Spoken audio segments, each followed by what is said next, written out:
Muy bien, chicos, muy buenas tardes a todos y bienvenidos, chicos, una vez más a nuestro curso de auxiliar de educación inicial. Y el día de hoy, chicos, como tal les había mencionado en nuestra primera clase, pues tenemos el tema número 2 y nos vamos con el tema de la psicología educativa. Es básicamente la parte fundamental, importante de un educador, de un guía, de un orientador educativo, ¿verdad? Buenas tardes, Ana Claudia, buenas tardes a todos. Y definitivamente, chicos, nosotros tenemos que considerar que este aspecto del tema que vamos a ver el día de hoy es muy orientado, ¿sí?, a la parte psicológica educativa del niño, ¿no? De cómo vamos nosotros a aprender los diferentes procesos de enseñanza para que el niño pueda gestionar su propio aprendizaje, ¿sí?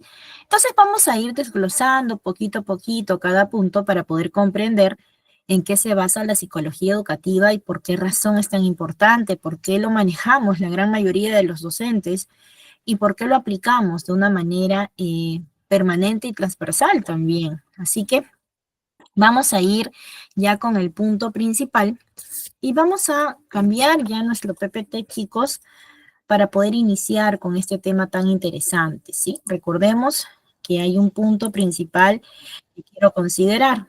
Sabemos muy bien que los niños están en este proceso emocional en el cual ellos necesitan conocer sus emociones y necesitan conocerse ellos mismos para que ellos mismos puedan comprender también y puedan aprender de ellos el tema de sus propios procesos de aprendizaje. Recordemos que todos tenemos estilos diferentes de aprender y un tema muy primordial que nosotros tenemos que ver aquí es que debemos evaluar siempre los estilos de aprendizaje que tenemos dentro de un aula. Pero para no extenderme a otro punto, chicos, vamos a iniciar con la primera parte, considerando la definición, ¿sí? Cuando nosotros hablamos de psicología educativa, chicos, básicamente lo que vamos a comprender es que la psicología educativa es la rama de la psicología que estudia cómo los estudiantes aprenden y se desarrollan de manera o de forma cognitiva, emocional y social dentro de los contextos educativos, ¿sí? Entonces, nosotros sabemos muy bien, como acabamos de mencionar, que la psicología educativa viene a ser una subdisciplina de la psicología, ¿verdad? Eso es lo primero que nosotros tenemos que mencionar. Y ustedes me dirán, Miss, ¿y por qué es una subdisciplina de la psicología? Pues por lo que hemos mencionado, evidentemente porque es una rama que pertenece a la psicología, pero sin embargo se dedica a poder estudiar cómo aprenden los niños o cómo aprende el ser humano. Es una forma de nosotros poder comprender el proceso de desarrollo de aprendizaje. Esta parte también va orientado un poco a lo que es la neuroeducación, ¿sí? Es por ello que nosotros tratamos de enfatizar en ciertos contextos, en ciertos conceptos también que sean importantes para ustedes, ¿sí? Dos, nos dice que definitivamente para comprender qué es la psicología educativa, tengo que saber que estudia las formas de cómo aprendemos. Y evidentemente eso lo sabemos, ¿verdad? Sabemos muy bien que estudia las formas en cómo aprendemos. Y no solamente es ello, sino que dentro de la psicología educativa se va a enfocar en bases importantes, como cuáles. Vamos a enfocarnos en los procesos de aprendizaje, en el desarrollo cognitivo del niño, en los procesos emocionales y en la motivación existente que debe de haber por parte de cada uno de nosotros los auxiliares y docentes para poder plasmarla en un ambiente de clase en el cual se vuelva dinámico para el proceso de enseñanza de cada uno de nuestros niños. Entonces, cuando nosotros chicos hablamos de poder enfocar los procesos de aprendizaje, es porque nosotros debemos de aprender cómo vamos a absorber, procesar la información que llega a nosotros para que se gestione un aprendizaje. Entonces, en pocas palabras, chicos, la psicología analiza el modo en que aprendemos. La psicología educativa va a analizar el modo en que aprendemos. ¿Y esto a qué se debe, chicos? ¿Por qué es necesario aprender cómo aprenden las personas? ¿Por qué nosotros tenemos que investigar cómo aprenden? A ver, chicos, vamos a participar en el chat, ¿sí? Para poder integrarnos un poquito. ¿Por qué tenemos nosotros que analizar el modo en que aprendemos? ¿Por qué tendríamos que hacerlo? Pues básicamente tenemos que hacerlo por una sencilla razón y por algo muy importante, ¿sí? Aquí yo les había mencionado una palabrita orientada a los procesos de aprendizaje, ¿verdad? Sabemos muy bien que los procesos de aprendizaje se van a dividir en varias etapas y tipos. Y dentro de los procesos de aprendizaje, por ejemplo, nosotros tenemos el aprendizaje visual, el aprendizaje auditivo, el aprendizaje kinestésico. ¿Y esto a qué se debe, chicos? ¿Será que todos aprendemos de la misma manera? ¿Será que Sonia, Lucila, Lisbeth aprenden igual? ¿Será que de repente nuestro coordinador Félix y yo aprendemos igual? No, ¿verdad? Cada uno tiene una forma muy diferente de aprender. Algunos necesitan aprender mediante de repente unas fichas escritas, otros de repente necesitan aprender mediante imágenes, videos, otros de repente necesitan aprender mediante sonidos y otros necesitan aprender mediante experiencias prácticas, ¿no? Que sí o sí va a evidenciar el aprendizaje dentro de un proceso más protagonista. Entonces, aquí es donde nosotros comprendemos que la psicología respeta los diferentes procesos de aprendizaje y va a conocer los diferentes estilos de aprendizaje de cada uno de los niños. Por eso hablamos de la importancia de la psicología educativa, porque nosotros vamos a analizar el modo en que aprenden los niños, vamos a estudiar las diferentes formas de cómo se aprende y vamos a considerar que por ser una subdisciplina de la psicología, pues evidentemente vamos a aplicar bastante la observación y vamos a saber, vamos a aprender, mejor dicho, a comprender cada movimiento y cada expresión de cada uno de nuestros niños, ¿sí? Evidentemente nosotros tenemos que considerar algo importante, que cuando nosotros hablamos de poder analizar el modo que aprendemos, obviamente lo orientamos a los procesos de aprendizaje, que tienen los tipos los cuales ya les he mencionado, ¿no? Tienen los tipos de aprendizaje o estilos de aprendizaje orientado al visual, al auditivo, al kinestésico, ¿verdad? Pero acá hay un temita muy importante a considerar. También se consideran las etapas de aprendizaje. Y estas etapas de aprendizaje pues van al punto orientado de la atención para poder captar la información, al proceso de la codificación, que va a ir orientado al proceso de la información o a procesar la información. Y por último va a considerar el almacenamiento y recuperación. Nosotros tenemos que considerar que evidentemente que cuando nosotros hablamos de etapas de aprendizaje que están ligadas a los estilos de aprendizaje, tenemos que saber que hay un proceso en el cual el niño aprende.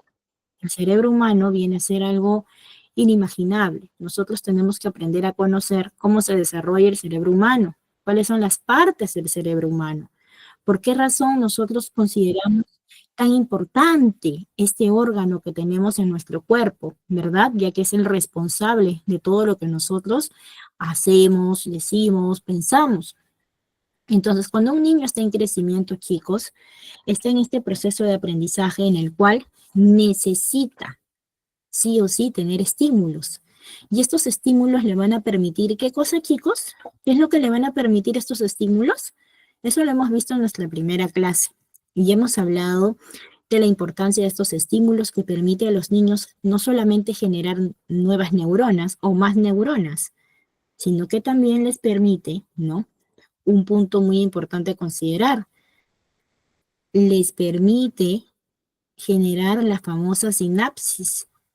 Y yo expliqué en la primera clase qué es la sinapsis. Y en conclusión, chicos, ¿qué es la sinapsis? Dijimos que era la comunicación entre las neuronas, ¿verdad? Entonces, cuando yo hablo de una comunicación entre neuronas, es porque esto ha sido el resultado, ¿sí? De estímulos que han ayudado a que esto se efectúe. Es por ello que yo tengo que comprender la importancia del cerebro humano y de su funcionamiento para poder comprender a mis niños y para poder determinar qué estilo de aprendizaje puede estar desarrollando mi niño. Por ejemplo, hay niños que son muy manuales, les encanta la actividad, les encanta todo lo manual. Hay niños que son más extrovertidos, otros que son más introvertidos. Y entonces, nosotros tenemos que tomar en cuenta ese aspecto importante, ¿sí? Para poder definitivamente tener ese aspecto importante, ¿sí? Entonces, chicos, qué te parece la psicología educativa?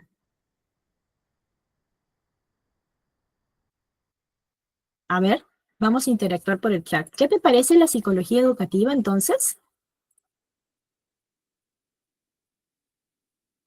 Muy bien, Ana Claudia, es un tema muy importante, claro. Muy bien, Wendy, gracias. Muy bien, chicos, por participar. Entonces, yo voy a también a considerar algo que también voy a agregar para ustedes, para que nosotros podamos comprender un poquito más. La psicología educativa, chicos, parte y consta desde 7 áreas principales, ¿sí? Que nosotros tenemos que tocar. El aprendizaje del niño, el desarrollo cognitivo, el desarrollo emocional, social, la motivación, las emociones, el tipo de evaluación, la psicología de instrucción y la orientación educativa. ¿Qué cosa quiere decir esto? Que la psicología educativa va a trabajar en función de esos puntos que yo he mencionado. ¿Y por qué va a trabajar en función de ello? ¿Y por qué tanto mencionamos el tema de motivación, de emoción, de desarrollo emocional, desarrollo cognitivo? ¿Por qué tenemos nosotros que considerar esos puntos? Muy bien, Lucila, porque eso nos permite conocer más sobre el comportamiento del niño, no solamente desde un aspecto externo, sino también desde un aspecto interno. Entonces, dentro de estas 7 áreas principales que normalmente tenemos que conocer de la psicología educativa, vamos a tratar un tema orientado al aprendizaje, un estudio que definitivamente se dedica a comprender los procesos para poder adquirir ciertos conocimientos y habilidades. Estos conocimientos y habilidades nosotros los adquirimos mediante estímulos, ¿verdad? Pero estos estímulos tienen que ser realizados con actividades respetando los estilos de aprendizaje de los niños que nosotros tenemos en un entorno o dentro de un ambiente educativo, ¿sí? Ahora, ¿qué otro punto yo tengo que considerar? Pues el desarrollo cognitivo. El desarrollo cognitivo es algo que nosotros tenemos que tomar en cuenta porque vamos a estudiar el aspecto intelectual, el aspecto de la capacidad de razonamiento del niño, el aspecto de la atención. Y cuando nosotros hablamos de un desarrollo emocional, social, pues hablamos del tema de las relaciones interpersonales, del crecimiento emocional, de la regulación, del deseo de poder conocer mis emociones para yo también familiarizarme conmigo mismo. Después he mencionado también otro punto que habla sobre la motivación y emociones. Definitivamente cuando nosotros hablamos de motivación, es que vamos a influir nosotros, porque los auxiliares y docentes somos los encargados en influir en el deseo de aprender de nuestros niños, en darles esta capacidad que, eh, que definitivamente nos permite a nosotros, ¿no? Hacer que el niño, pues, se conozca y se inspire con cada punto que nosotros tocamos. Si nosotros hacemos una clase didáctica, interactiva, pues definitivamente el niño va a estar ahí presente. Entonces la idea es que nosotros gestionemos en el niño este amor por el aprendizaje.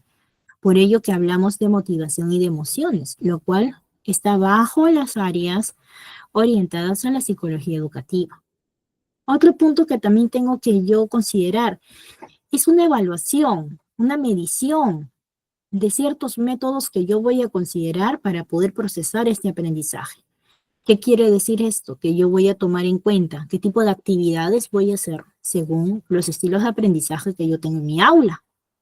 Y esto a mí me permite pues tomar una perspectiva diferente de estrategias de aplicación para yo colaborar junto con mi docente, siendo yo auxiliar, y trabajar en conjunto, porque recordemos algo que nosotros tenemos que dejar en claro.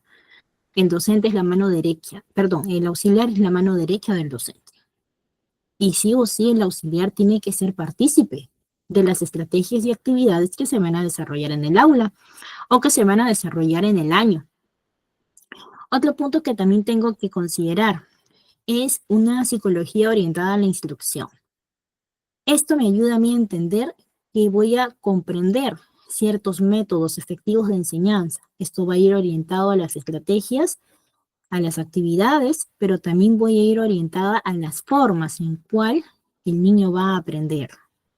Y por último, pues tengo que considerar la orientación educativa, ¿no? En la psicología educativa definitivamente plasma un punto importante en el estudio de cómo guiar a todos los estudiantes en su desarrollo académico y personal. Y esto es algo que sí o sí nosotros tenemos que tomar en cuenta estos puntos para que podamos comprender qué es lo que nos dice la psicología educativa, ¿sí? En todo lo que yo he mencionado, chicos, hemos hablado de un punto orientado a las emociones.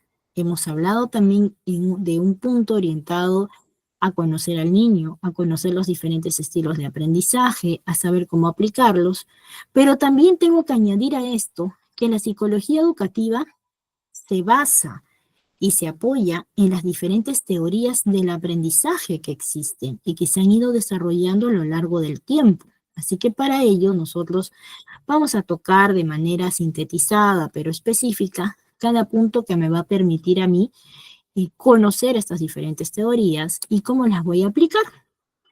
Así que para ello primero vamos a cambiar nuestro PPT para poder continuar con el siguiente punto. Ahora sí, hablamos de la psicología para mejorar el aprendizaje. ¿Será importante la psicología para para mejorar el aprendizaje de un niño? ¿Ustedes qué dicen? A ver, tengo a Jennifer, a Claudia, tengo a José López, a Ani. Muy bien, chicos. Pues claro que sí, muy bien, Lucila. En el contexto escolar, pues la psicología educativa, chicos, investiga los mejores métodos y planes de estudio que permiten mejorar al modelo educativo que ya se tiene, ¿no? Entonces, su objetivo es la mejor comprensión de los elementos y características que influyen en el aprendizaje durante la infancia, la adolescencia, la adultez y la vejez. ¿Y por qué decimos esto, chicos? Porque definitivamente los psicólogos educativos son los encargados de poder elaborar e implementar distintas teorías sobre el desarrollo humano, ¿sí? Y ayudarán a comprender los distintos procesos y contextos en que se produce el aprendizaje y su desarrollo cognitivo. En pocas palabras, yo tengo que comprender algo muy funcional y muy importante, ¿no? La psicología educativa ofrece estrategias para mejorar el aprendizaje. Y las estrategias vienen desde puntos muy específicos, ¿sí? Y voy a mencionarlos para que ustedes lo puedan tomar en cuenta. Tal como nosotros hemos visto en este texto, evidentemente el profesional que está debidamente capacitado en lo que es psicología educativa y sabe aplicarlo, sabe implementarlo, pues va a tener un desafío bien grande dentro de las escuelas y el cual va a poder definitivamente superar oportunamente. ¿Y por qué va a poder superarlo? Porque como vas a estar capacitado, vas a poder implementar distintas actividades, distintas estrategias para ayudar a promover una mejora en el proceso de aprendizaje y el desarrollo cognitivo de cada uno de los niños. Hablamos mucho del desarrollo cognitivo y evidentemente este desarrollo cognitivo lo tenemos todos, pero a veces con las mejores estrategias y formas de aprender, es como el niño definitivamente puede gestionar un aprendizaje no por momentos, sino para toda la vida. Por ello que cuando nosotros hablamos de estrategia de aprendizaje, si ya tenemos considerado en nuestro grupo de niños, por ejemplo, ¿no? Si ya tenemos detectado qué estilos de aprendizaje son los más comunes dentro de mi aula, pues voy a poder trabajar actividades y estrategias que me permitan desarrollar este amor por el aprendizaje que los niños tienen que definitivamente conocer, tienen que aplicar. Y esto nos va a permitir a nosotros trabajar activamente de manera participativa y colaborativa. Entonces, cuando yo hablo de que la psicología educativa ofrece estrategias para mejorar el aprendizaje, voy a considerar desde el primer punto. El primer punto me dice que definitivamente va a establecer metas claras. ¿Qué quiere decir esto? que la psicología educativa ayuda a que definitivamente se establezcan metas claras, a definir objetivos precisos de aprendizajes concretos. También hablamos de que vamos a crear un ambiente de aprendizaje positivo. Recordemos muy bien que espacios físicos y emocionales que sean seguros van a proveer al niño de la capacidad de aprendizaje total. ¿Qué quiere decir esto? Que yo dentro de mi aula tengo que considerar que mi espacio sea seguro, pero que también sea un espacio respetado. ¿Qué quiere decir esto? Que estos espacios físicos no tampoco pueden tener elementos distractores, de tal manera que sea una contaminación visual para mi niño. ¿Y por qué hablo de esto? Porque recordemos que el cerebro, cuando está sometido a demasiada carga visual, ¿qué es lo que pasa, chicos, cuando está sometido a demasiada carga visual? ¿Qué pasa con el cerebro? Se cansa, se estresa, le falla la vista y tiene ciertos procesos que al momento quizás no son muy afectados, pero en el proceso en el cual van pasando los días hay un efecto, ¿no? El cual puede perjudicar en algo de repente en el proceso de aprendizaje del niño, ¿sí? Es por ello que también se sugiere que estos ambientes de aprendizaje o ambientes físicos sean seguros, no solamente en el lugar, en el ambiente, sino también que brinde estabilidad emocional a los niños, brinde paz, brinde tranquilidad, brinde calma. Es por ello que últimamente se aplica mucho para los ambientes de aprendizaje, ¿no? Que sean orientados a unos colores pasteles, que sean orientados, por ejemplo, a espacios muy luminosos, que entre bastante luz solar, porque también eso gestiona calma en el niño. Entonces la psicología también abarca un poquito de ese aspecto. Por ello que hablamos de crear un ambiente de aprendizaje positivo, ¿sí? También hablamos de poder utilizar ciertas técnicas para que se pueda gestionar el proceso de aprendizaje. Hablamos también de fomentar una práctica reflexiva, de poder analizar y evaluar el propio aprendizaje del niño. Evidentemente, nosotros cuando hablamos de que la psicología educativa ofrece diferentes tipos de estrategia, ¿no? Tenemos que tomar en cuenta, por ejemplo, una fase importante que debemos de saber y aplicar. El niño tiene que aprender de sus errores. Y evidentemente nosotros no le llamamos errores, le llamamos experiencias. Es decir, esto, que la experiencia le permite al niño generar un aprendizaje. Es como cada uno de nosotros. Hemos aprendido base de repente a fallas, chicos, o hemos tenido una vida muy perfecta. ¿Ustedes qué dicen? Hemos aprendido base a fallas, ¿verdad? Yo me he equivocado, creo que todos nos hemos equivocado en algún momento. Pero sin embargo, ese error no puede estar de manera permanente viendo por el lado negativo, sino que tenemos que hacer que el niño, pues, sepa que este proceso de error es un proceso de experiencia que le va a generar un aprendizaje para que él pueda, de alguna manera, perfeccionar, entre comillas, ¿no? Los procesos que él necesita superar.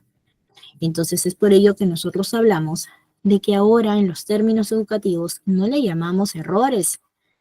A un niño no le podemos decir, estás haciendo mal, no lo hagas. No, chicos, quitemos ese vocabulario. Nosotros tenemos que considerar en que todo es una experiencia. Si algo te salió mal, ok, te salió así. Bueno, es una experiencia, vas a aprender de ello, tranquilo, vas a superarlo. Las palabras eh, marcan un hito muy importante en la mente, en las acciones que nosotros realizamos. Las palabras son mágicas, chicos, que pueden dar todo lo que tú desees, como también te pueden destruir.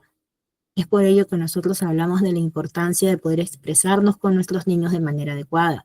Si nosotros siempre estamos incisivamente diciéndole cosas a nuestros alumnos, de repente tratándolos un poquito mal, de repente por ahí hablándole de cosas negativas, ¿qué va a pasar con ese niño? ¿Se va a estresar o no? En su mente, él va a pensar que él es malo, que él es el que hace malas cosas. pero de una forma negativa lo va a pensar. En cambio, si nosotros abordamos adecuadamente con las palabras adecuadas y tratamos de que él mismo también pueda darse cuenta de su error, va a generar un pensamiento crítico y va a detectar que un error o una experiencia es un proceso el cual él necesita para aprender y para que se desarrolle oportunamente, ¿sí? Es por ello que nosotros tenemos que enfatizar en estos puntos que yo les menciono, para que ustedes puedan comprender cómo trabaja la psicología educativa.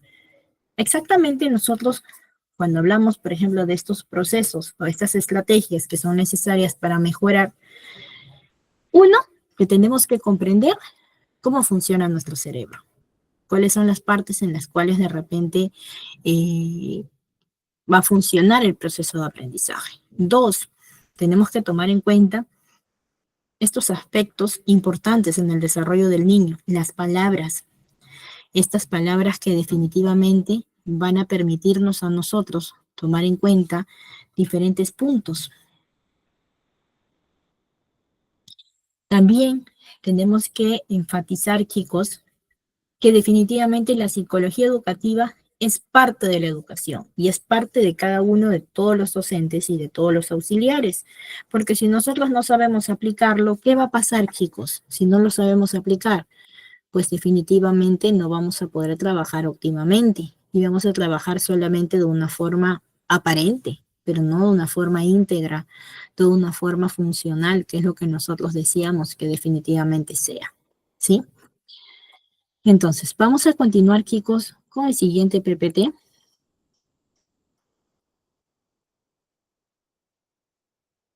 Antes de continuar con el PPT, chicos, quería compartirles un videito, pero creo que mejor lo voy a hacer al final. Ya vamos a terminar de ver todos los puntos y al final les comparto un videito. Ahora sí, sabemos que existen diferentes teorías sobre el aprendizaje, ¿verdad? ¿Sabemos que existen o no, chicos? ¿Ustedes qué dicen?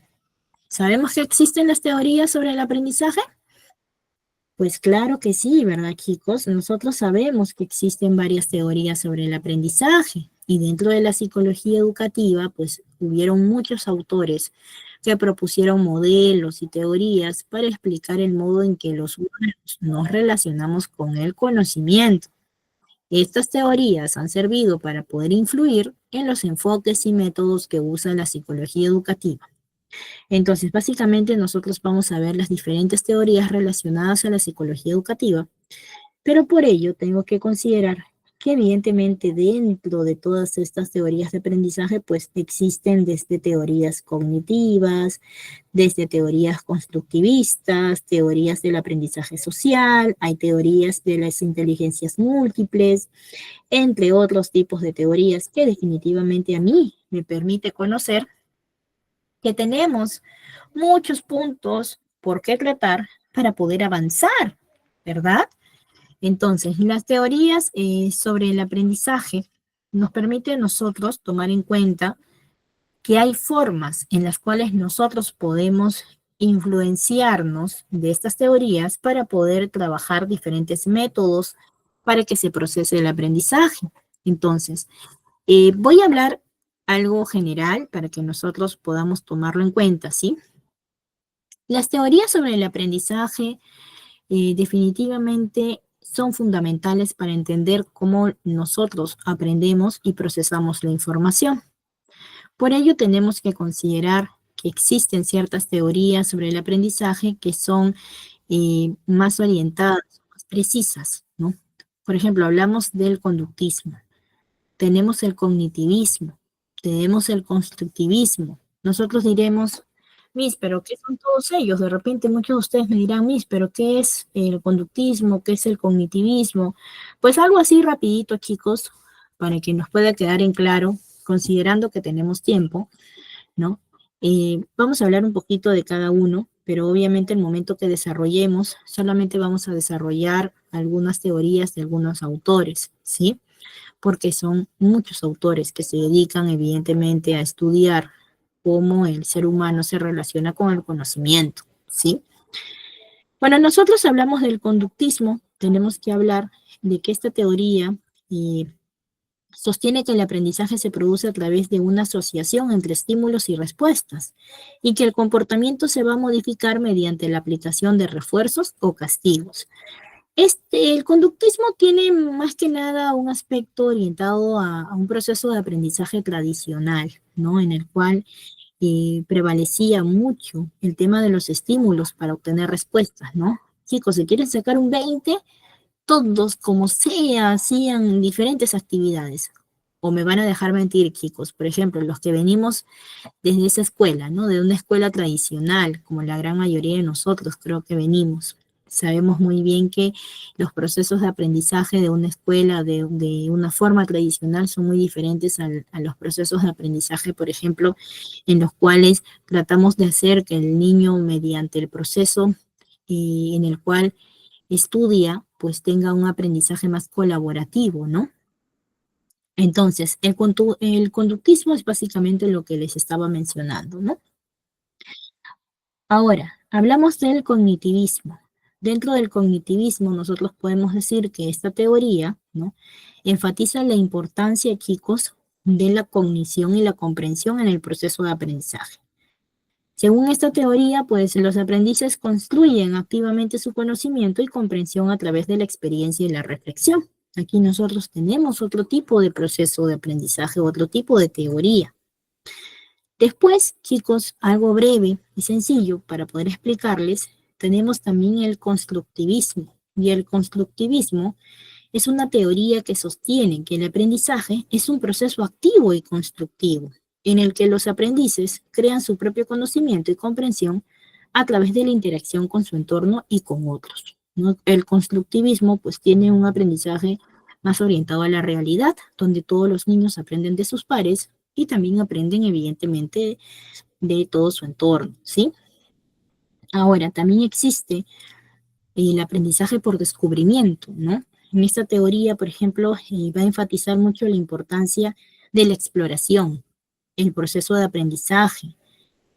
Aquí mayormente pues se les permite a los niños descubrir, explorar conceptos y principios por sí mismos. Este aprendizaje por descubrimiento es muy aplicado con algunos métodos como el Montessori, por ejemplo, ¿no? También enfatiza este método por descubrimiento, ya que se centra en el niño y dejamos que el niño definitivamente pueda descubrir su propio aprendizaje, pero con un aspecto más guiado y orientativo, ¿no? También tenemos que mencionar que tenemos la teoría del aprendizaje social, ¿no? Esta teoría del aprendizaje social normalmente sostiene que el aprendizaje se produce a través de la observación, de la imitación de otros, y que la autoeficacia y la motivación son fundamentales para el aprendizaje. Luego de esto tenemos que considerar y que no puedo dejar pasar, que es orientada a las inteligencias múltiples.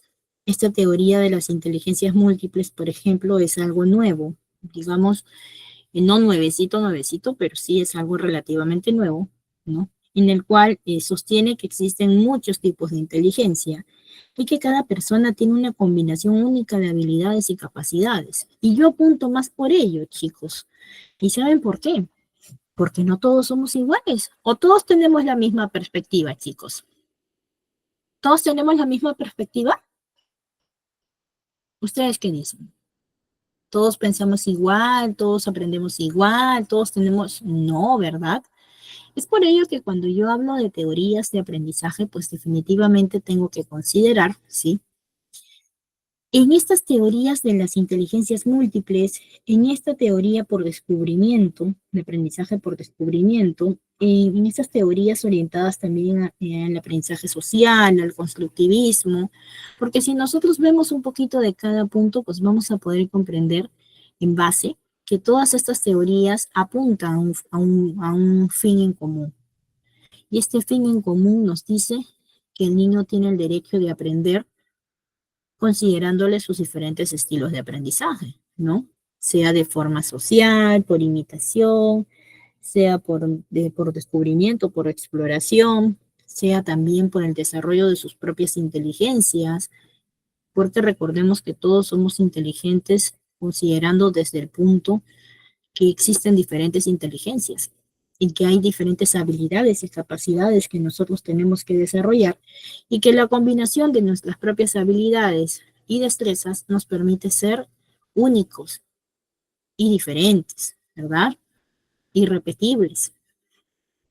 ¿O será que de repente hay dos Joanas y las dos piensan igual, aprenden igual?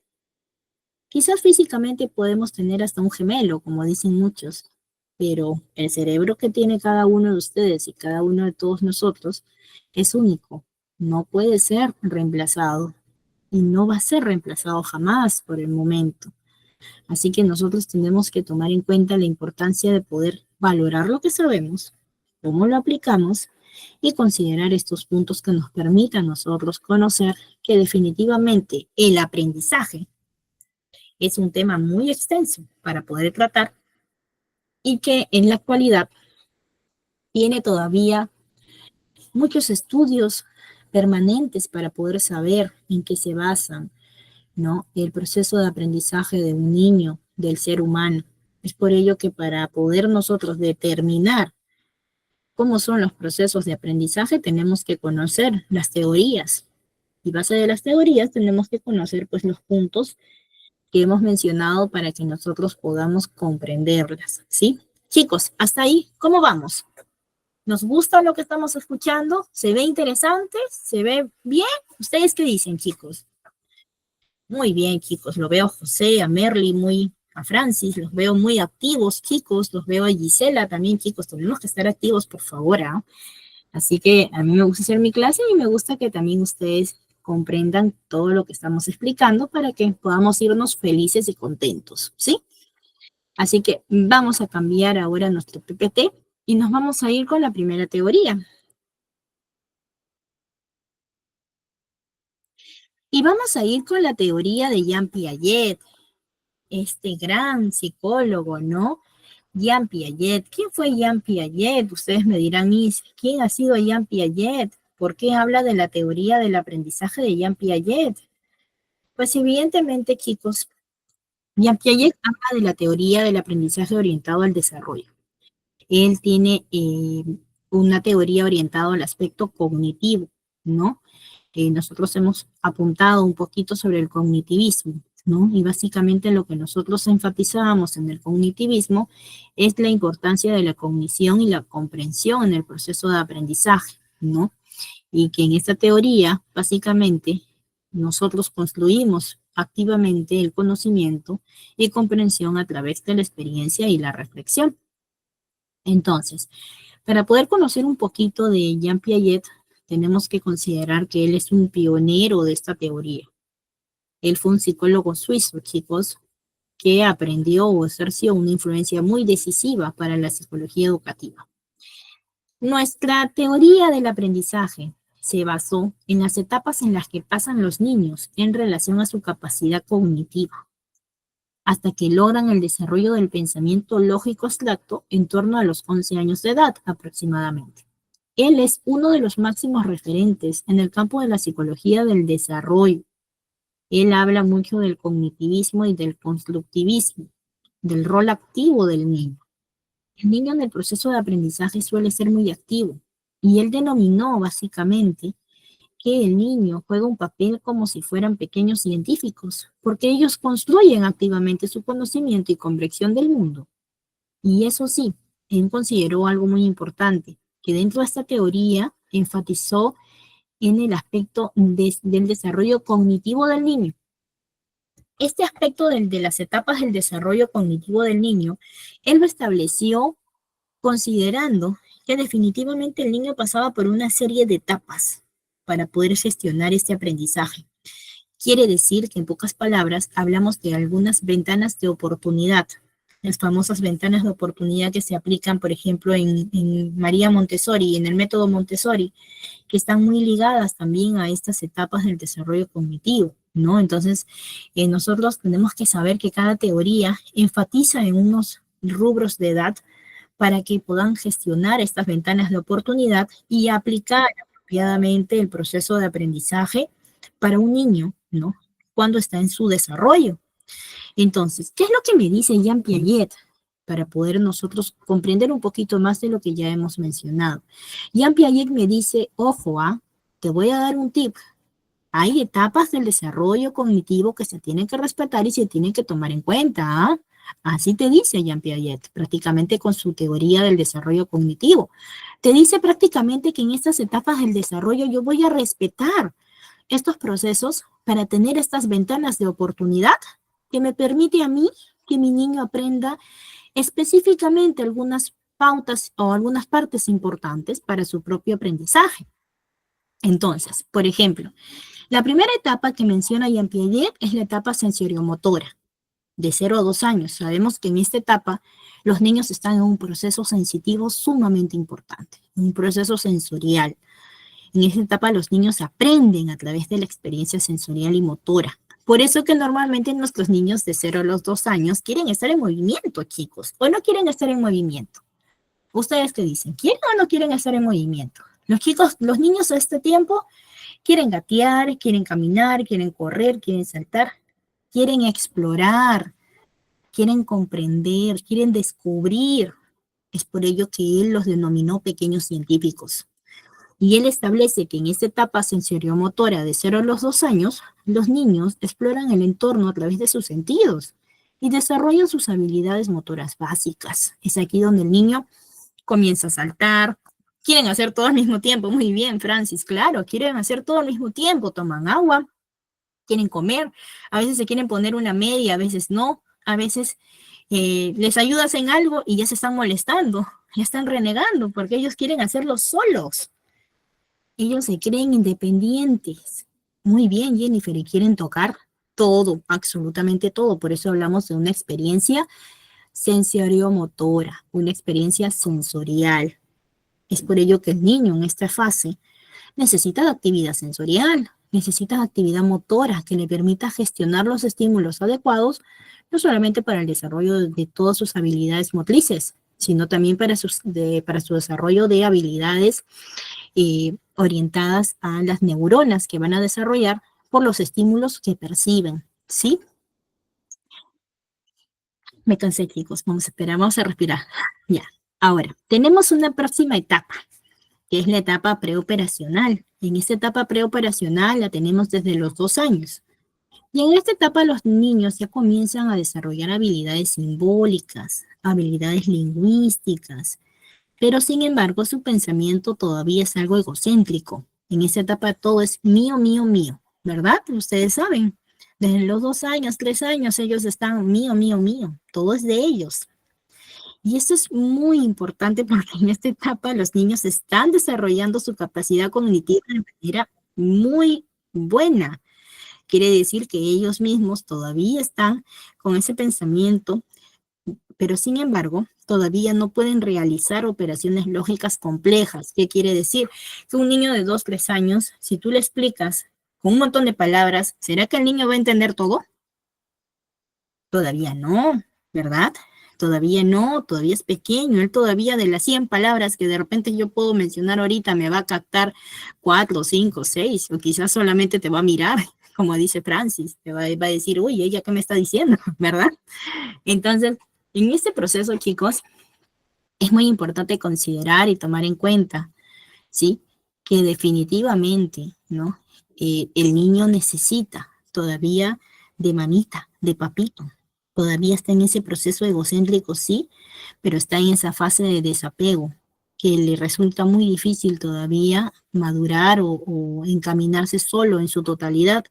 Sin embargo, nosotros estamos en ese proceso de acompañamiento, de orientación, que básicamente es necesaria para que el niño pues pueda desarrollarse solo, sí, pueda ser autónomo en algún momento. Otra etapa que también es conocida dentro de lo que corresponde al desarrollo cognitivo es la etapa operacional concreta.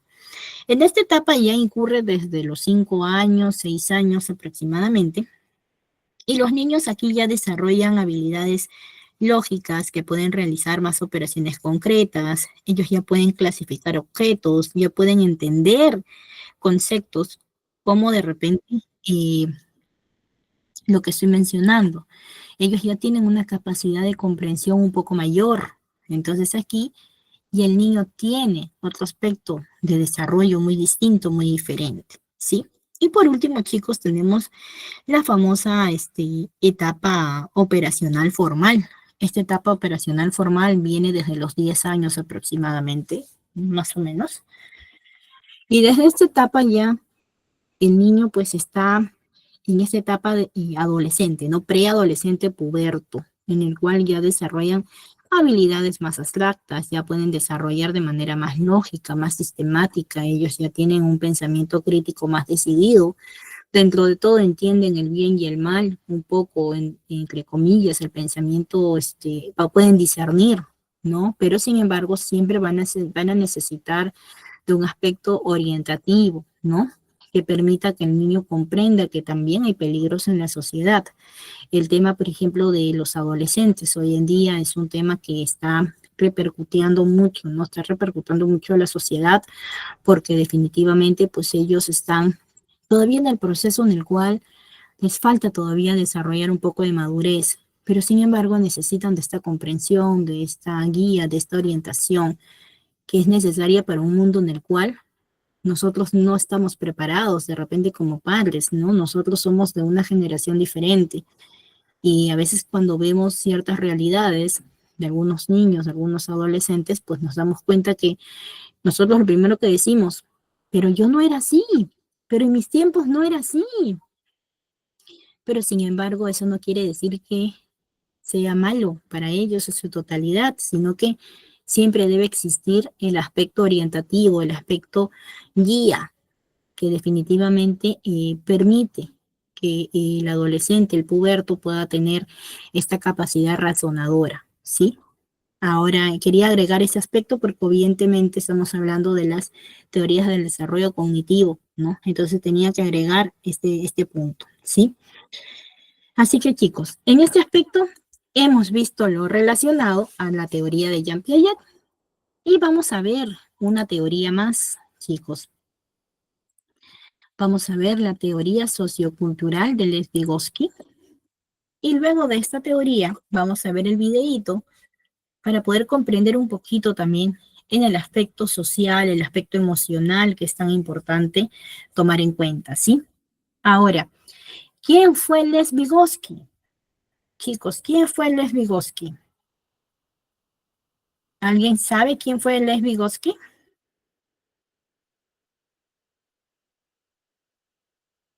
Pues evidentemente, chicos, Lev Vygotsky fue también un psicólogo ruso.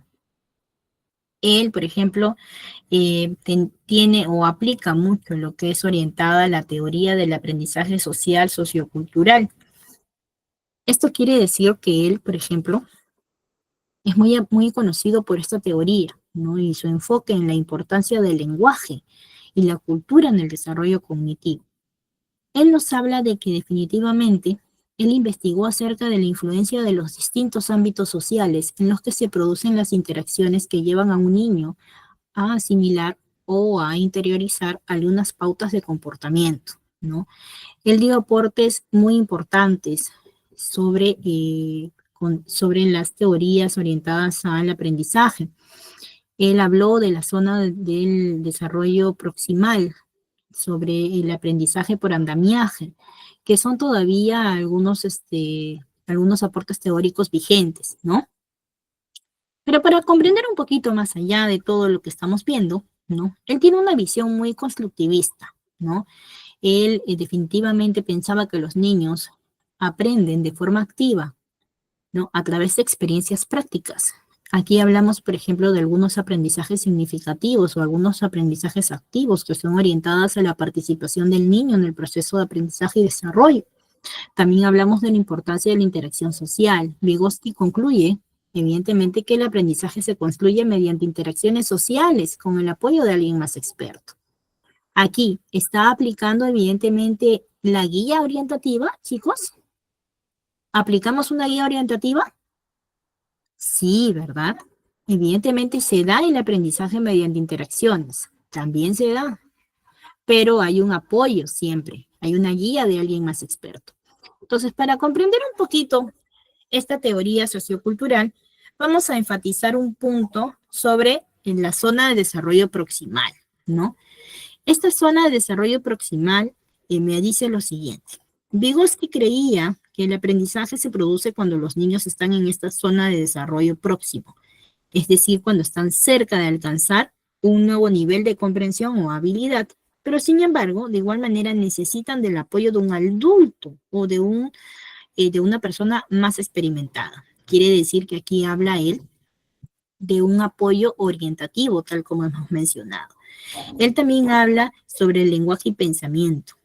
Él, por ejemplo, creía que el lenguaje y el pensamiento están estrechamente relacionados y que el lenguaje es una herramienta fundamental para el desarrollo cognitivo. Y aquí tenemos que hacer un pare, porque tenemos que comprender esta parte. Cuando yo hablo, chicos, que Vygotsky creía que evidentemente el lenguaje y el pensamiento están estrechamente relacionados, ¿ustedes creen que sí o que no? ¿Están relacionados, sí o no? Sí, efectivamente, chicos, está relacionado.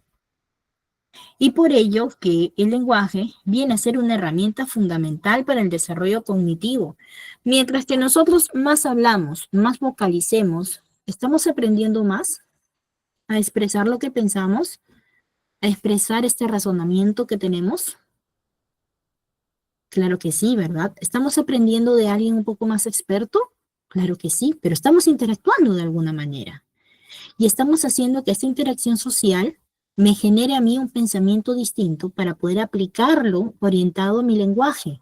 Quiere decir que para las próximas veces que de repente ustedes tengan que hablar sobre este punto en algún lugar, van a expresarse de una manera distinta teniendo una información diferente que va a ir agregada a lo que ustedes ya tenían pensado o va a ir agregada a lo que ustedes ya sabían. Entonces, ¿estamos aplicando una teoría del aprendizaje social, sociocultural? ¿Ustedes qué dicen? Estamos viendo entonces de manera vivencial cómo aplica Les Vygotsky este proceso de aprendizaje, esta teoría del aprendizaje. Claro que sí, ¿verdad, chicos? Entonces, yo tengo que tomar en cuenta que definitivamente estos conceptos me ayudan a poder comprender, ¿no? El proceso que definitivamente eh, toma el orientar a un niño para que pueda alcanzar un nuevo nivel de comprensión o habilidad. Y por ello que también él habla del proceso de andamiaje, que es este proceso en el cual evidentemente nosotros proporcionamos guía, apoyo, orientación a los niños para que puedan alcanzar un nivel diferente de aprendizaje o de comprensión. La interacción social definitivamente es algo que está permanente en esta teoría.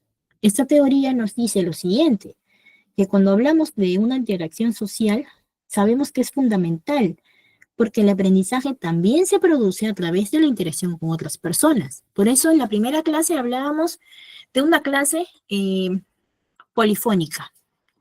Creo que con ustedes compartí ese videíto, ¿verdad? Sobre las actividades polifónicas, ¿verdad? Todavía no he compartido con ustedes ese videíto sobre la creatividad y sobre la actividad polifónica en un aula, ¿no? Cómo nosotros desarrollamos la creatividad en el niño. ¿Cómo así? ¿Por qué será que el niño es creativo? ¿Será que hay niños creativos y no creativos? ¿Ustedes qué dicen? ¿Será que sí o será que no? Entonces, para esto, chicos, yo tengo que considerar que en realidad todos somos creativos, pero va a depender de las herramientas que yo pueda tener, de las orientaciones que yo le pueda dar para que se pueda desarrollar esta creatividad, ¿sí? Así que voy a compartir con ustedes, chicos, antes de avanzar, este videíto que les había prometido, que es orientado a la creatividad, ¿sí? Eh, Ahorita les voy a compartir un ratito, chicos.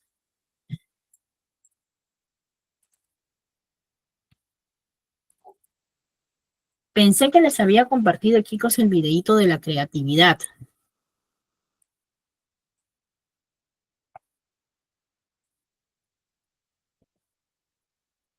Ahora sí, les voy a compartir el videíto, chicos, un minutito.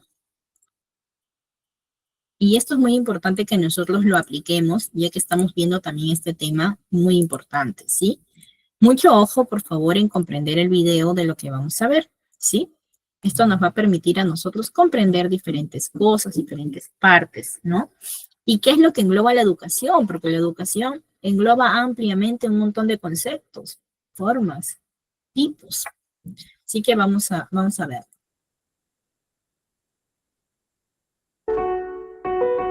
La capacidad creativa no es exclusiva del campo artístico.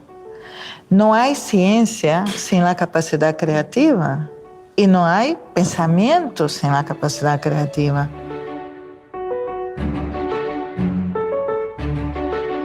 La gente suele asociar creatividad con arte y creatividad con manualidades, ¿no? Ay, con hacer una manualidad estamos siendo creativos.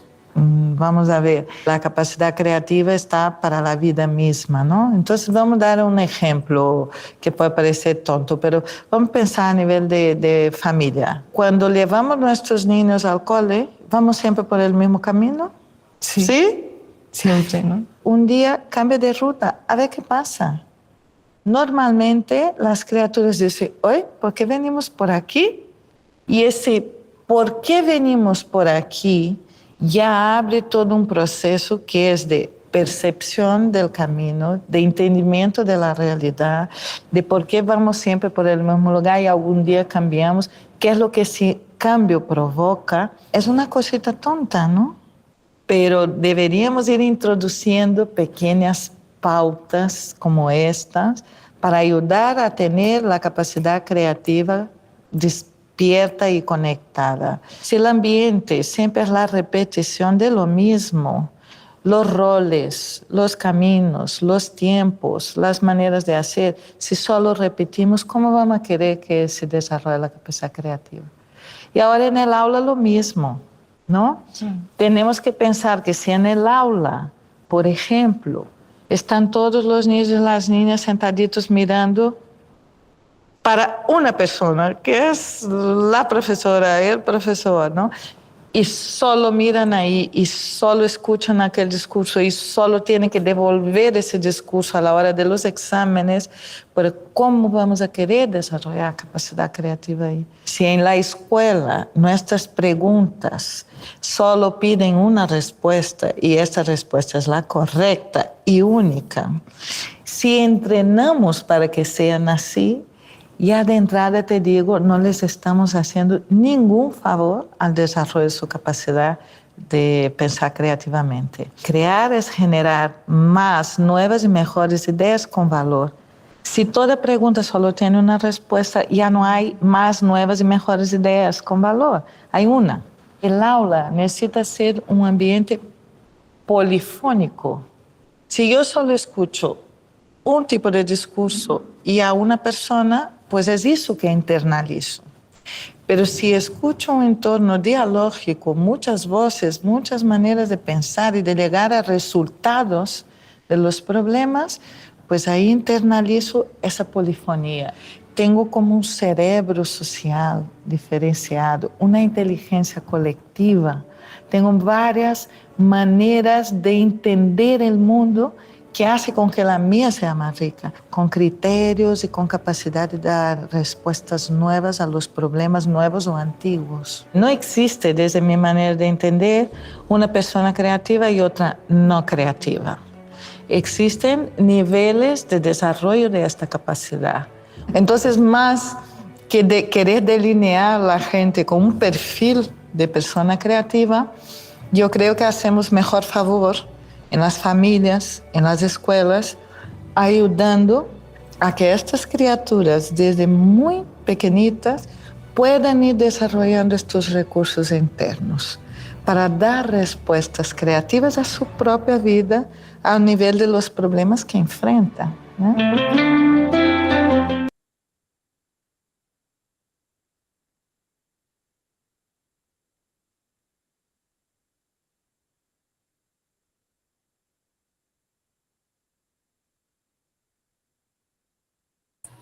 Muy bien, chicos. ¿Qué les pareció el videíto?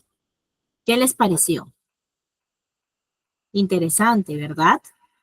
Entonces, evidentemente, nosotros aquí rescatamos algunas pautas importantes.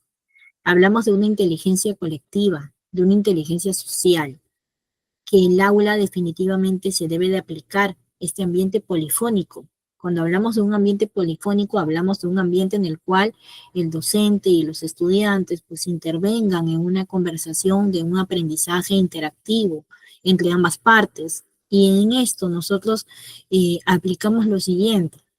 Cuando tenemos a niños en un aula de educación inicial, todos los niños quieren hablar, todos quieren interactuar. Pero sin embargo, aplicamos un poco el aspecto tradicional y decimos, no, vamos a explicar y luego nosotros continuamos. Pero aquí hay un punto importante, chicos, que cuando nosotros lanzamos un tema, tenemos que aprender a trabajar con saberes previos. Tenemos que aprender a trabajar desde un aspecto en el cual el niño también sea partícipe de la clase y sea partícipe del proceso de aprendizaje. Que nosotros podamos escuchar a cada uno de nuestros niños. Cada uno de ellos tiene derecho a ser escuchado, valorado, respetado. ¿Y por qué hablo del aspecto de escucharlo? Porque hoy en día hay muchos niños que prefieren no decir nada porque no se les da el tiempo de escucharlos. Y esto trae consecuencias serias en la adolescencia, en la pubertad. Porque ya cuando llegas a ser adolescente y tú quieres hablar con tu niño, con tu hijo, él ya no quiere hablar, porque en su momento no se le dio la oportunidad de expresarse. Y es por ello que nosotros hablamos que la creatividad en un aula parte desde un trabajo colectivo en un ambiente polifónico, desde una interacción social, que podamos aplicar esa teoría del aprendizaje social de manera adecuada, considerando que evidentemente los niños aprenden de forma activa a través de experiencias prácticas, con el apoyo de alguien más experto. Quiere decir que evidentemente podemos escucharlos a todos de manera ordenada, aprender de ellos y que ellos aprendan de nosotros, ¿sí? Muchas veces tenemos que aprender a pensar como niños. Hemos sido niños, pero hemos olvidado cómo pensar como ellos. Es por ello que muchos de nosotros los adultos hemos dejado de comprender a nuestros niños, porque nos hemos olvidado de cuando éramos niños. Entonces, si nosotros recordamos un poquito de cuando éramos niños, pues definitivamente vamos a tomar en cuenta, ¿no?, este aspecto orientado a la interacción social, al ambiente polifónico, a la inteligencia colectiva. Vamos a tener un aspecto diferente de proceso de aprendizaje y de enseñanza, ¿sí? Chicos, hasta ahí. ¿Comprendí las teorías que estamos mencionando? ¿Lo comprendí, chicos?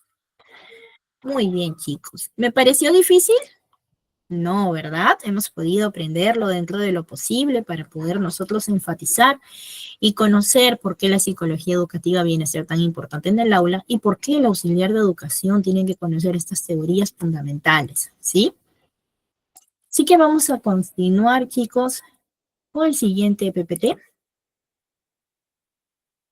Ahora sí. Ahora nos vamos a la teoría del aprendizaje social. Ustedes me dirán, Miss, ¿quién es él? ¿Qué es el aprendizaje social? ¿Quién es Albert Bandura? Creo que la gran mayoría quizás no lo conoce mucho, pero Albert Bandura, él también fue un pionero en la teoría del aprendizaje social, ¿sí? Él también establece una teoría muy similar a la de Vygotsky. Él fue un psicólogo, ¿no?, canadiense, estadounidense, que fue conocido por su teoría del aprendizaje social y su investigación sobre la autoeficacia y, evidentemente, tomar en cuenta, ¿sí?, los conceptos claves del aspecto sociocognitivismo para la psicología educativa. Definitivamente hay una relación entre el entorno y el aprendizaje. Bandura analizó la íntima relación entre las variables contextuales y sociales de los procesos de aprendizaje. ¿Qué quiere decir esto? ¿Mi niño puede aprender de un entorno negativo? ¿Qué puede aprender de un entorno negativo? ¿Puede aprender o no? Por ello que él habla de algo muy importante sobre el entorno. Cuando hablamos de entorno no solamente hablamos del lugar, hablamos de las personas. Por ello que él hizo aportes teóricos muy relevantes, ¿no?, del autoconcepto. Él entendió que el aprendizaje y el desarrollo de los niños no pueden entenderse sin ambos componentes. Por eso que él habla, muy importante, de poder conocer el contexto social de un niño. Tú quieres conocer a un niño, quieres conocer cómo piensa, quieres conocer cómo es, tienes que conocer a su familia. Por eso hablamos desde un primer instante de conocer a la familia, de saber de qué hogar viene. No es que yo quiera saberlo porque, ay, no, la misa es chismosa, no, ¿verdad? Sino porque hay una gran responsabilidad del hogar en cómo se forme este niño según el entorno que tiene. Por ello que nosotros hablamos de la importancia de este contexto social y él va más orientado a la relación del entorno y el aprendizaje, de cómo el niño aprende también, no por observación y por imitación, de acuerdo a lo que ve en su entorno. En su teoría, él destaca que los niños aprenden nuevas conductas a partir de la observación de otras personas, mediante la observación de las acciones de los demás, incluidos los padres y los compañeros, que los niños desarrollan nuevas habilidades y adquieren una nueva información. Es por ello que nosotros tenemos que considerar que Albert Bandura, ¿no? Él gestionó la teoría del aprendizaje por observación. Él creía que el aprendizaje se produce a través de la observación de otros y la imitación de su comportamiento. Por ello, él habla de la importancia de que el niño pueda desarrollar este pensamiento crítico, que le pueda hacer discernir entre lo correcto y lo incorrecto según el entorno en el que esté. Obviamente va a aprender cosas negativas y positivas según el entorno en el que se encuentre, pero pasado esto, él va a poder discernir entre lo correcto y lo incorrecto, ¿sí? Por eso que él habla de la influencia en el comportamiento de una persona, de qué tan importante es que el niño definitivamente conozca que hay aspectos negativos y positivos. Y evidentemente esto avala mucho lo que él dice, porque esta teoría del aprendizaje por observación sí se aplica. Los niños aprenden de todo lo que ven. Y esto por ello que nosotros tenemos que proteger a nuestros niños según el entorno en el que se encuentran. Si yo tengo a mi niño en un entorno donde siempre toman, donde siempre esto, donde siempre aquello, ¿será que él lo va a ver normal? Lo va a ver normal, ¿verdad? Él va a decir, sí, yo también cuando sea grande voy a tomar todos los días, voy a estar en mi casa ahí tomando todos los días, ¿verdad? Pero sin embargo, también puede haber aquí algo diferente, que el niño gestione un discernimiento considerando que definitivamente pues hay ciertas acciones que no quiere que se repitan para él. Y es aquí donde nosotros hablamos del aspecto orientado al pensamiento crítico que el niño va a desarrollar mediante que va creciendo, ¿sí? Entonces es por ello que nosotros también tenemos que considerar esta teoría y el gran impacto y significado que ha tenido para la psicología educativa, más que nada para la educación, ¿sí? Así que chicos, esta teoría, ¿qué les parece? Interesante, ¿verdad?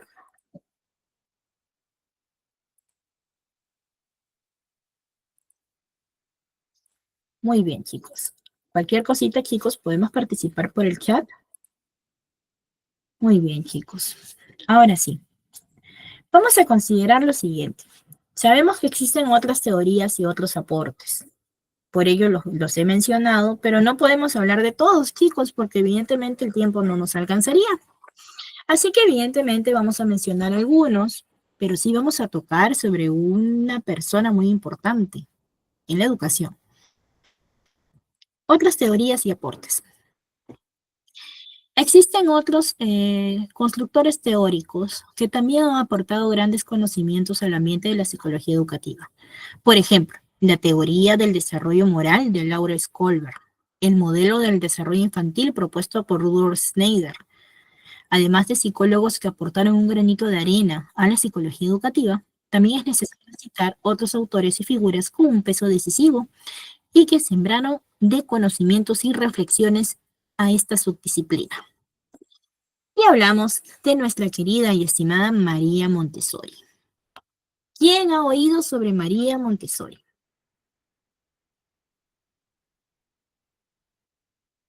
¿Quién ha oído sobre ella, chicos? ¿Alguien ha podido oír sobre María Montessori? ¿Conocemos de María Montessori? Pues evidentemente, chicos, María Montessori fue una médico educadora filósofa italiana, que desarrolló un enfoque innovador en la educación de los niños. Su método, conocido como el método Montessori, es un método que es muy utilizado actualmente y se centra en la promoción de la independencia, la autoeducación y el aprendizaje práctico de los niños, el aprendizaje también interactivo. En muchos países a nivel nacional aplican el método Montessori. El método Montessori es un método que sí, en algunas escuelas suelen ser muy caras, porque este método habla de un aspecto muy individualizado. Habla de un aspecto que va muy orientado, que se centra en el niño, en conocer al niño. Entonces, yo tengo que conocer que definitivamente el método Montessori tiene ciertos principios importantes que se aplican para la educación. Uno, que es el aprendizaje activo. El método Montessori ha enfatizado mucho, chicos, la importancia de este aprendizaje y la exploración en el proceso de aprendizaje. Quiere decir que yo a mi niño le voy a dar la capacidad de que él se desarrolle y explore en todo su ambiente preparado, porque va a tener un ambiente preparado para poder gestionar el aprendizaje. Y existen las guías Montessori. Las guías Montessori son quienes guían en el proceso de desarrollo del niño para que el niño pueda gestionar y aprender de una forma diferente su aprendizaje, pueda aprender su propio desarrollo. También habla mucho de la independencia. Ella también enfatiza y menciona que un niño independiente es muy importante. Habla también del respeto por los periodos sensitivos, estos periodos que son orientados a las etapas del desarrollo o a los planes del desarrollo del niño.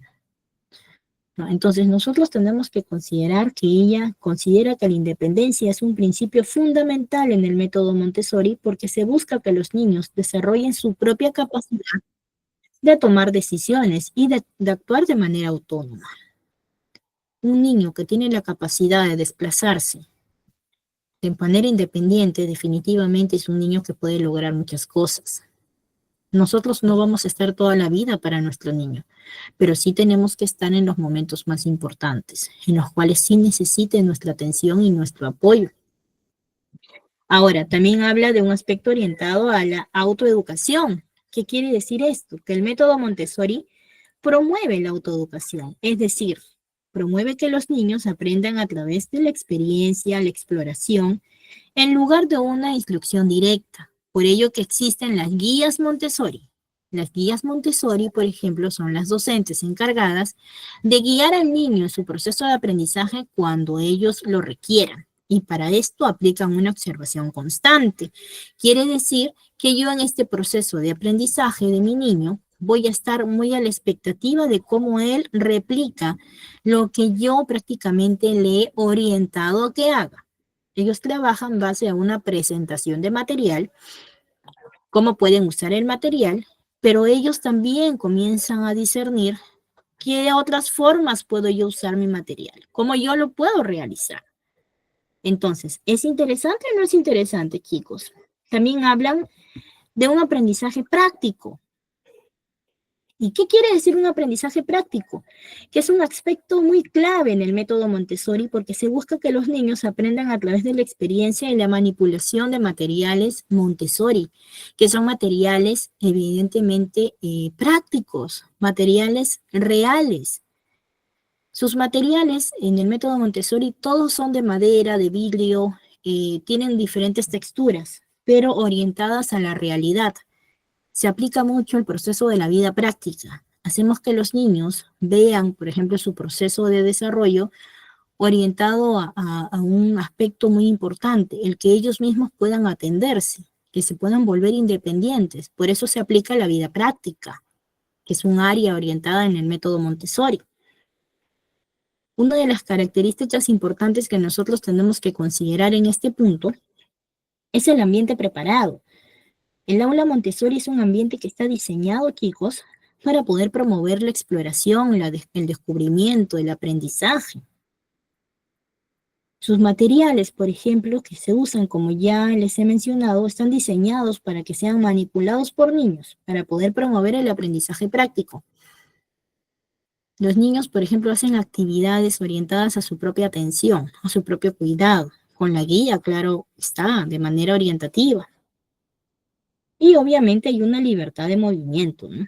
Los niños en el aula de Montessori normalmente tienen esta libertad de moverse, de elegir sus actividades, lo que va a promover su independencia y su propia autoeducación.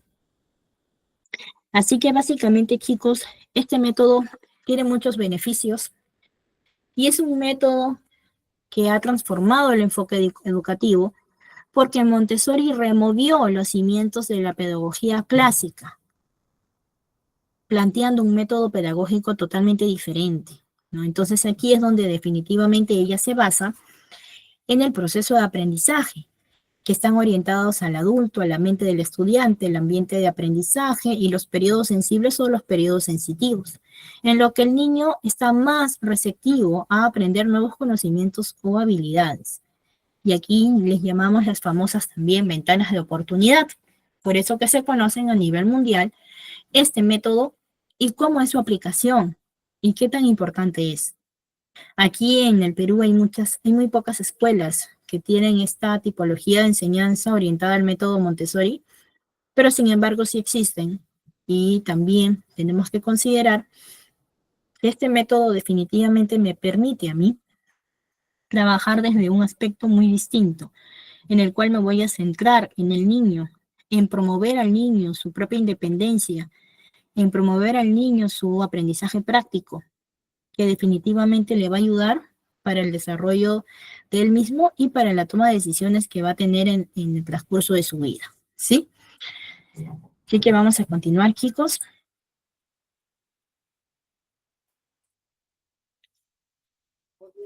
Pautas claves de la psicología educativa. Pues definitivamente, chicos, también mencionamos algo importante al comienzo y hablamos de motivación. Sabemos que el niño, el alumno motivado, es un alumno mucho más receptivo para poder adquirir nuevos conocimientos y competencias.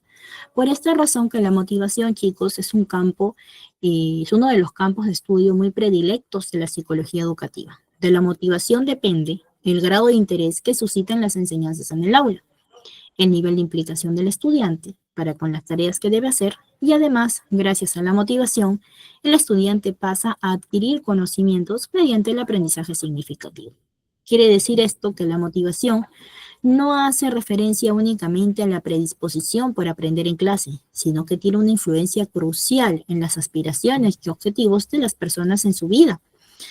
Cuando nosotros hablamos de motivación, tenemos que enfatizar que el niño necesita sentirse inspirado, motivado, pero esta motivación tiene que ser para todos los aspectos de su vida.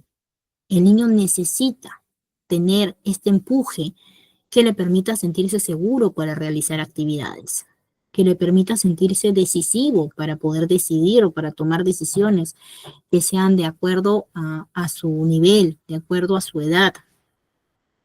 Si tú agarras y le preguntas a un niño de 14 años, ¿cuál es tu color favorito? Ese niño te va a decir, wow, no sé, pero se le va a poner a pensar, porque le gustan muchos colores, ¿verdad? Entonces es una forma también de que tú, al momento de motivar a un niño, siempre lanzarle una pregunta importante que le ayude a discernir, a pensar, para que se sienta motivado en querer investigar un poco más sobre él. Es por ello que la psicología educativa viene a ser algo muy elemental en el proceso de educación. Nosotros definitivamente necesitamos tener este conocimiento para poder lograr las aspiraciones necesarias para cada uno de nuestros niños, ¿sí? Cuando nosotros hablamos de motivación, tenemos que enfatizar en que el niño evidentemente está mucho más receptivo cuando está motivado, porque quiere aprender más, porque se siente inspirado y tiene un proceso de aprendizaje distinto. Pero sin embargo, si yo tengo esta capacidad en el cual el niño, pues, no lo motivo, viene todos los días, hace lo mismo, y no le doy esta capacidad de desarrollo, pues ¿será que el niño definitivamente va a aprender? ¿Será que el niño va a querer amar el aprendizaje? ¿Será que va a querer definitivamente asistir a la escuela o realizar alguna actividad? No, ¿verdad? Yo tengo que considerar que cuando hablo de motivación, hablo de motivo. Tengo que darle a mi niño un motivo para que él aprenda, un motivo para que él se desarrolle, un motivo para que él evidentemente gestione este aprendizaje. ¿Y cómo lo voy a lograr? Pues primero observando a mi niño.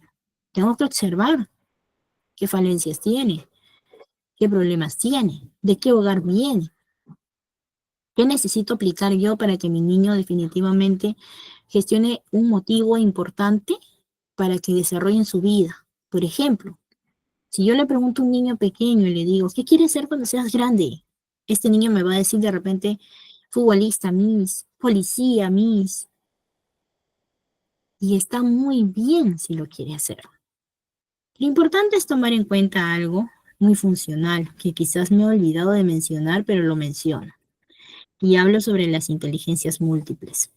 Todos los niños tienen diferentes procesos de aprendizaje, diferentes procesos de inteligencia. Estos procesos de inteligencia, estos procesos de aprendizaje nos permiten a nosotros definitivamente conocer a mi niño y saber en qué momento va a desarrollar su propia inteligencia. El que le guste el arte, la música, no es malo, chicos. Entonces voy a preparar actividades que estén mediante el arte y mediante la música para que aprenda.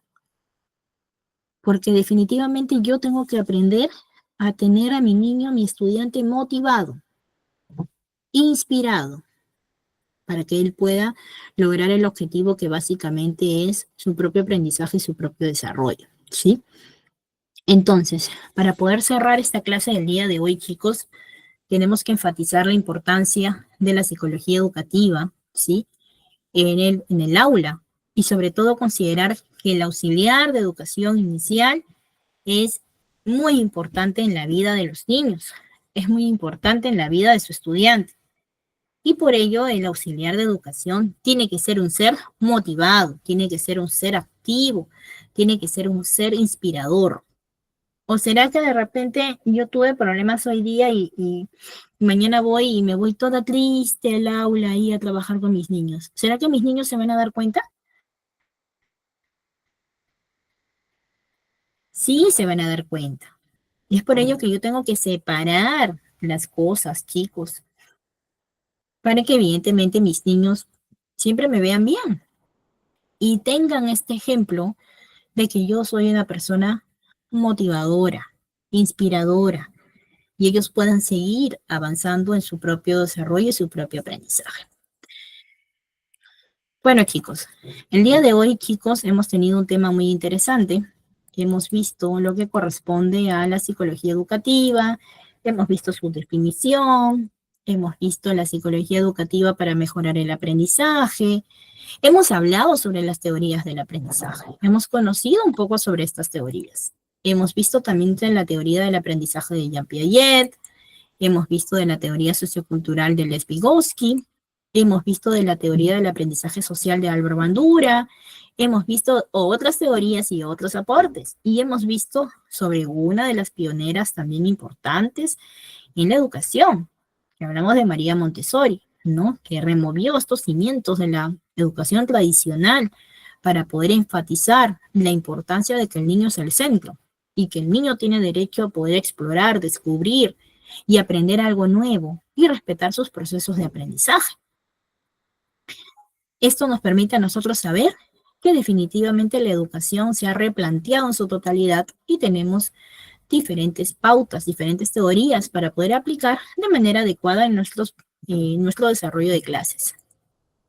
Y por último, chicos, hemos hablado de las pautas claves de la psicología educativa. Hemos visto que definitivamente la motivación es un eje muy principal para el desarrollo del niño.